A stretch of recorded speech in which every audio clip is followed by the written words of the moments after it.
राधे राधे दोस्तों, आज हम जानेंगे कामदा एकादशी के व्रत नियम कथा महत्व।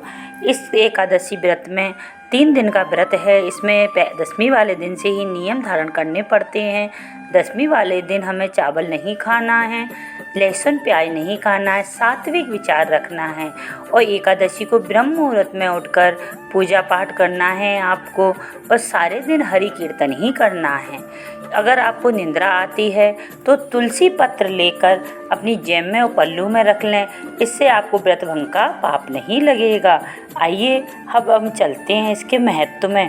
कुंती पुत्र धर्मराज युधिष्ठिर बोले, हे भगवान, आप मुझे कृपा करके श्रावण कृष्ण एकादशी का क्या नाम है, इसकी विधि क्या है, इसमें कौन से देवता का पूजा होती है तथा इस व्रत करने से मनुष्य को क्या फल मिलता है, यह बताइए। भगवान कृष्ण ने कहा, हे युधिष्ठिर, इस एकादशी का वर्णन एक समय ब्रह्मा जी ने नारद जी से पूछने पर उन्हें सुनाया था, वही मैं तुमसे कहता हूँ। ब्रह्मा जी ने कहा, हे नारद, श्रावण मास की कृष्ण पक्ष एकादशी का नाम कामिका है। उसके सुनने मात्र से अधिक फल मिलता है। इस दिन शंख चक्र गदा पद्मधारी विष्णु भगवान का हरि माधव नाम से पूजन होता है। गंगा, काशी, नैमिषारण्य और पुष्कर स्नान के फल से अधिक विष्णु भगवान के पूजन का फल होता है। जो पुण्य फल सूर्य चंद्रमा ग्रहण के कुरुक्षेत्र में, काशी में स्नान करने से, भूमि दान करने से, सिंह राशि के बृहस्पति में, गोदावरी और गंडकी नदी में स्नान करने से प्राप्त होता है, वही फल विष्णु भगवान के पूजन से मिलता है। श्रावण मास में भगवान का पूजन करने से देवता, गंधर्व, शूर आदि सब पूजित हो जाते हैं।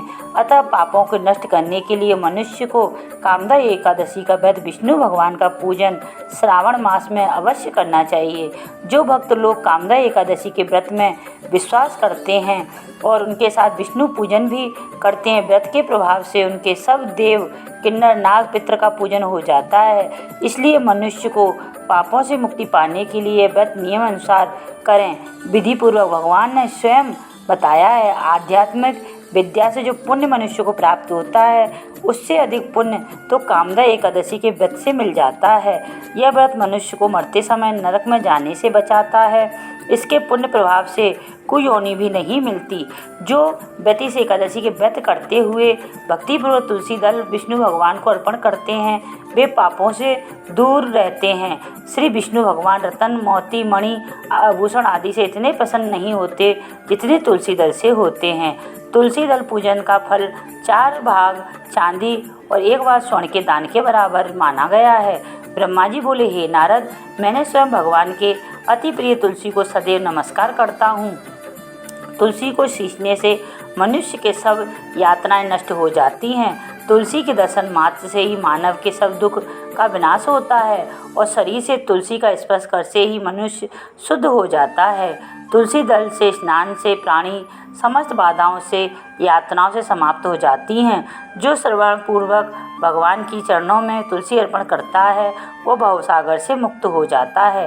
कामका एकादशी को रात्रि में जागरण व दीपदान करने वाले को प्राप्त पुण्य का वर्णन करने में स्वयं चित्रगुप्त भी असमर्थ हैं। एकादशी व्रत के दिन प्रभु के समक्ष दीप जलाते वालों के पितृ उस दिन स्वर्ग जाते हैं। जो उन्हें स्वर्ग जाने पर हजारों दीपक को रोशनी प्राप्त होती है। ब्रह्मा जी कहते हैं, हे नारद, ब्रह्म हत्या तथा भ्रूण हत्या आदि पापों से नष्ट करने वाली यह कामका एकादशी का व्रत मनुष्य को यत्न से साथ करना चाहिए। कामदा एकादशी व्रत के महत्व को श्रवण से पढ़ते या सुनने वाला मनुष्य